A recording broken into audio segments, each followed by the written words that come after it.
Hi everyone, it's Miss Villian here again, and today I'm going to show you how to create a page in your Mahara portfolio so that you can start putting together your portfolio of your learning. In the last video, we already learned how to sign into our Mahara, so I have now signed into my English 9 Moodle, and all I'm going to do is click on the Mahara icon.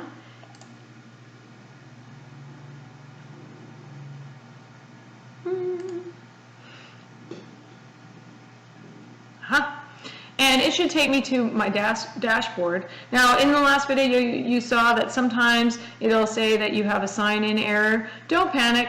If you do get that page that says sign-in error, just close the Mahara page, go back to your English 9 course, and click on Mahara again. It could be, every now and then there's a connection error, and at school you know that that's often the case. And it also could be that a whole bunch of you are signing in at the same time, and sometimes that freaks out Mahara a little bit. So once you've signed in and you actually get to this page, what we want to do is make our first page and talk about layout a little bit for our portfolio. Now, we know that our very first page needs to be a title page. A portfolio is made up of pages, and your final portfolio will be called a collection. That's where we put a bunch of pages that we've made together. And considering the fact you're collecting all of the work that you've done all year long, it's likely that you'll have several pages to put together because you're going to probably break up your work according to maybe type of work or unit. You know that you have some leeway on that. Part of your criteria for your final portfolio is how well organized, laid out, and visually appealing it is, and I'm giving you a lot of leeway as to how you want to do that. So for today, I'm going to show you how to make a page so you can start playing with that. And don't forget that even we can make a page now, and we can decide on a layout, and we can put some things on it, and then maybe as we're starting to put our portfolio, more items into our portfolio, we realize we don't like the way that we did that. It's not a problem. Like anything, it's a process, and you might decide, oh, you know, I should have done it this way. It would look way better, especially now that I've added this and that. And you can go back at any time and make new pages, delete old pages, add new things, change the layouts and things. So these are all things that you can do through time. Today we're just going to start by practicing with the page, and then as you go through it and get better at using Mahara, you can make some decisions about how you want to change things or add things. So what you're going to do, you can see that I already have my cursor over the tab that says Portfolio. And I'm just going to go to Pages because I need to start by making a page before I can ever think about putting together a collection. And that's going to take me to this page right here that has this big title that says Pages on it. And this, we don't actually need to type anything in here. We're not searching for anything, but as you get lots and lots of pages, because you're going to be making a bunch of pages, it might be to the point. Now, I would assume that you're going to label your actual pages carefully so that they're easy to spot in your list of pages, but it could very well be that you have so many pages, so you can use this to search for pages. Today, we need to actually start by creating a page. So I'm just going to click on Create a Page. And this is where you do have to consider the fact that you need to make sure, okay, what page is this going to what information is this page going to represent? And a title for your pages is required. Of course, you're going to need a title in order to find your page again when you want to start putting things in a collection. The better the title, the more easily you will find it, and the better able you will be to put it in a correct order in your collection, because again, organization is part of your learning to organize your work and some sort of communicate your ideas in an organized manner. So I'm just going to call, this is going to be the very first page we need is our title page. We need a title page to our whole portfolio, so that's the first one I'm going to work on. So I'm just going to call it The Great Scavenger Hunt of spring. In this case, I'm making this video in the spring of 2017. You could be watching this video in the fall of 2018 or the spring of 2018. You just go ahead and adapt your title as needed. You don't need a page description. We're just going to skip that. And then we're just going to go down here and we're going to hit save on that page. It'll tell us if we've missed anything. So now I actually have an official page, but it looks like nothing. So what we need to do, you can see on this side, is eventually we'll be able to add text and images, media. Look at what we can add: files and folders and images and embedded media, etc. And we can add external media. This is where we're going to add things like YouTube videos that we use later on in the course, and anything from our Google app. So if we want to add a Google slideshow or a Google Doc, we're going to be going here. For now, what we first need to do is we need to actually decide on a layout for our page. So this is my page. In my mind, I've got to think about what I want to accomplish on this page. So before I can edit the content, I need to check what layout I have. It always defaults to a layout for you. You can see by the dark dot that this is what it's defaulted to, this layout here. But there are many, many layouts to be had. And so this is important to know, because as we continue along, notice how I clicked on advanced options. The basic options gave you, what, 2, 4, 6, 8, 10 different basic options. If you click on advanced, then you get to see the different options automatic options that you can just simply click on and it'll do for you. These are all one rows but multiple columns. So this has a single column, a single row. You can see here that it's one row but 2 columns, all the way up to 1 row and 5 columns.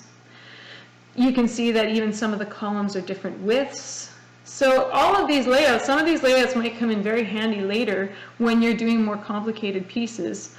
You can have 2-row layouts, you can have 3-row layouts, and then of course you can see that there's, in some of the rows there are multiple columns. And then if you really get tricky and you really have a specific way that you want to maybe add some text and an image or a video and more text, etc., then you can even go so far as to create your own custom layout. So you can tell it how many rows you want, and then you can even decide how much space you want each row to have. So in this case, if you have 1 row, because it's showing you your default, right? You've got 1 row, 3 columns, and each column is equally distributed. But you can choose different numbers of columns. So I could maybe decide that's 2 columns. I could decide I want 4 columns. And then on top of that, you can start deciding how you want. Right now, it's, of course, it always defaults to evenly spacing them across the page. But I could decide that I want the 2 middle columns bigger. So you have a lot of options here. Okay.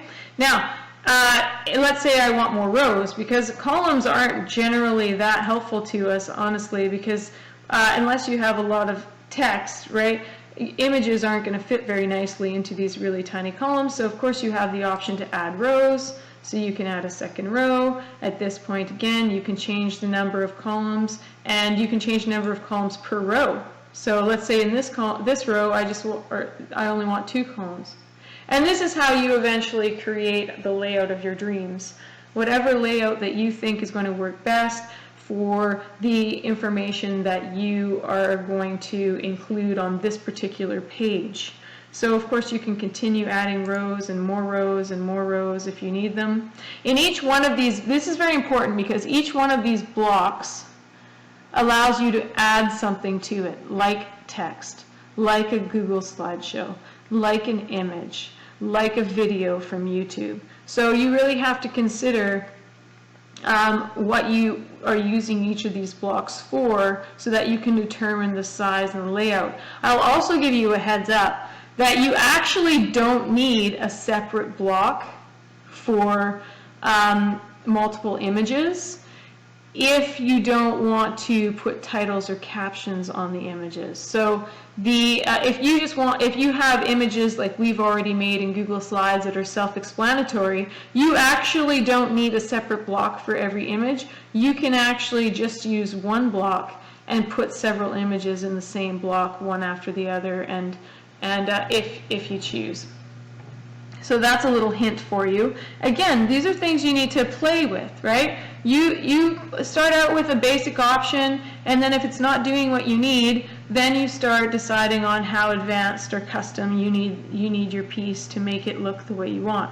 Now, because I'm just doing my title page today, I'm simply just going to pick this one, because I know that my title page is only going to have, in my case, one image. We already made our title pages in Google Slides, and so we're going to insert an image into this block in the very next video. So this is me selecting what I know is going to work for this particular page, and once I've decided which layout I think was going to work for this page, I'm going to hit save.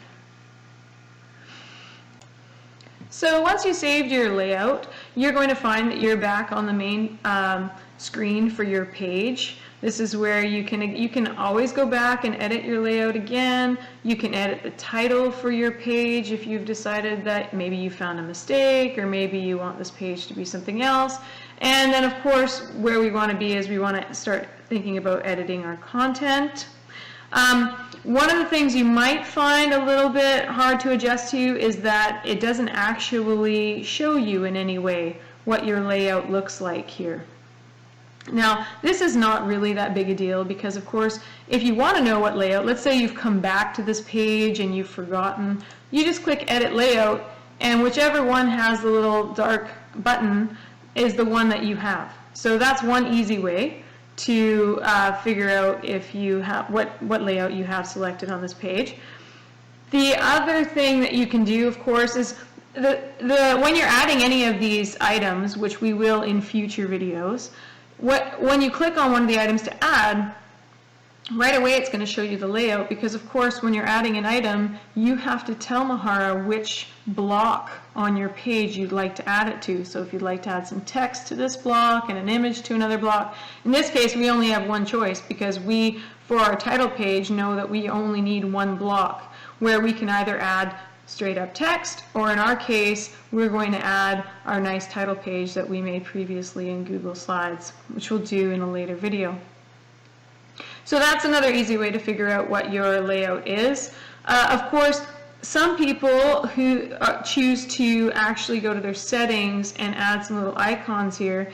Warning though, the icons really only, they show you your block, and then they really only allow you to add a column to the right or the left. They don't actually allow you to add rows. I find them distracting, but some of you might appreciate at least knowing that you can do that, and you can turn them on and off. So if you go to your settings and scroll down, eventually you'll find a setting that says show controls to add and remove columns when editing a page. I have mine set to no, because I don't like having the icons there, but I'll set it to yes just for now so that you can see what that might look like. And once I've hit save, once I've saved that change, I can just go back using my browser. And what you'll see are these little icons here, and you'll see that you have a block. Now it's a little bit, it can be deceiving. This block actually is the full width of the page, and this looks like there's 3 columns. In fact, there's one block, and this symbol right here will allow you to add a column to the left, and this one will allow you to add a column to the right if you choose to. Again, notice how you have no option to add a row. If you want to add a row, you'll have to go back to Edit Layout and change the layout so that you can add a row. So if you choose not to have these symbols, you just have to go back to your settings,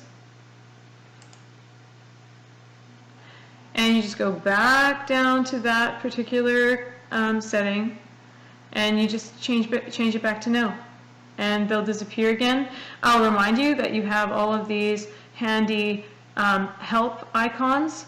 So if you're ever wanting to change something but you're not sure if you're adjusting the correct control, then just click on the help icon and it'll give you some information about what this particular item does, and then you can make good decisions about what you're changing. For now, I'm happy to remove those icons, so I'll just hit save, and then once it's gone, jump back to the top of the page, I can go back to my page that I was working on, and I can see that those icons are now gone. Now in the next video, I'm going to show you how to add text, and videos after that will include images and videos, and how to add videos, how to add Google Slideshows, how to add Google Docs to this. So until then, good luck, take care, bye for now.